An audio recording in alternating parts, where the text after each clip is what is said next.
Okay guys, this is going to be super tricky here. We're picking up where we left off. We had just assembled all of the rods and pistons together. I went back through and I checked to make sure that each one of these rings was in the proper position. So for this 03 motor, we have the bevel down on the intermediate ring, numbers up on the oil control and on the top ring. So what we've got going on now is we've actually gone through and I've seated two of these, and I'll show you the tool and we'll use it here in a little bit. We have used different type of ring, you know, the strap ring compressors and all those things, and man, this one, it really works well. The only thing that, this is a little side note for you here, the only thing that I didn't like about it is this band kind of wants to flop out. So I took a ball peen hammer and I kind of peened it over a little bit so that it wants to stay in there a little better. So with that, what I wanted to show you is kind of the process of what I've done here, and we'll grab number 4 for this, and it's going to be a little bit tricky because I'm doing this without any, sorry for getting that crooked there, you know, without my right hand for right now. So what we did is we went ahead, and these are already oiled. I've already saturated them. I've checked them to make sure that they're clean, and I've cleaned and wiped down the cylinder bores. Again, another area, cleanliness is super important. So what we've done is, if you remember when we were assembling these, we said long side goes towards the cam. It's even more apparent with the connecting rod cap off. So we've got long side, and we're very carefully, this is going to be even more carefully because I'm holding the camera here. So, yep, that's why you're getting crooked. Okay, so there we go. Now we're back with you. Now we have long side towards the cam.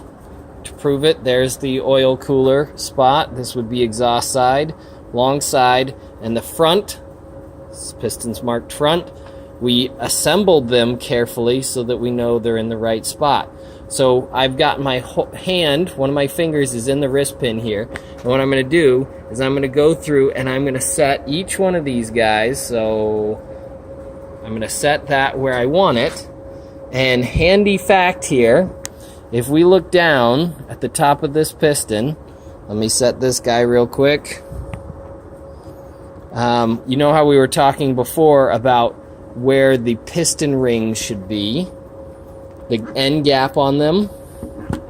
Okay, sorry for the darkness there. Had to just set this piston down. So if we look at this here, and we look at the ring gap, we look at the front there,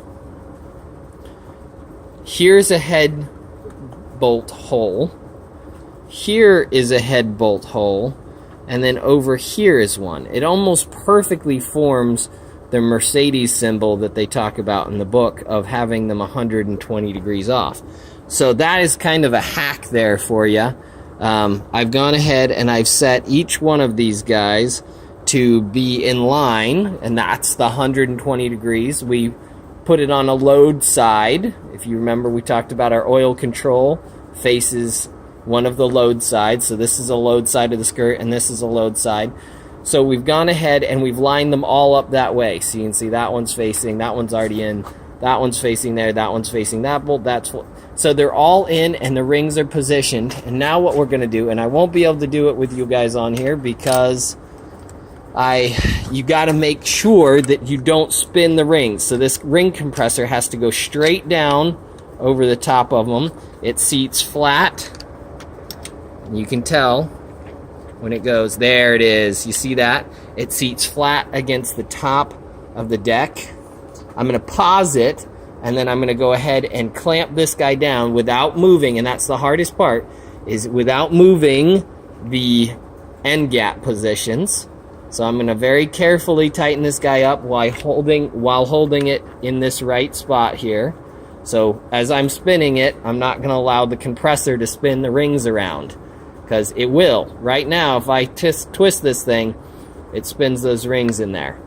And I can still see where my gap is on this lower one, so I know that they're still in the right spot. Okay, so I'm going to go ahead and pause it. I'm going to clamp down on this, and then I'll show seating the number 5 cylinder here.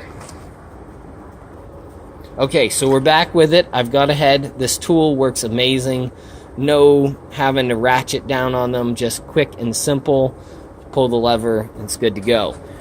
One of the things I have learned is if you go ahead and you leave this space here at the back where you can see, I can see the end gap there. Oh, you can see it. It just barely came into focus for a second. You can see the end gap back in there, and you can tell where that one's at. Now, and since they were all, I set this perfectly straight down on them, then these guys should be locked in position. So each one of these guys should be in its correct position where I want them. So next, what we do is, if you don't have a dead blow, you're going to take something like the wooden end of a hammer or a soft mallet here, which I have, again, as with everything, this guy got completely cleaned. It doesn't look like it, but if you take a rag and wipe it off, you notice that it's clean. So we're going to go ahead and just barely tap. And you can kind of hear them when they start to move. This guy has a little tensioner here, so if you don't feel like this is quite right, then you can go ahead and tighten it up some. Now, I've already tensioned mine for these rings, and I'm not tapping very hard, but you can see that it's moving, and then you'll hear the rings as they seat. Sorry, let me... Oh, there was secondary, there's top. And that's all there is to it. So we go through, and you could put a piece of paper towel down on the top of your piston. Doesn't matter. And again, I was just barely tapping on it. Lube these things up. They slide right in there. It's not something, if it feels like it's not going, something's not right. So all these pistons, front, if we come up here, front, front, front, front, front, front. Okay? I'm going to go ahead and finish off the rest of these 3, and the next step will be cleaning the bottom side, and plastic gauging will be coming up after we install the bearing shells. So we will see you on the next go round.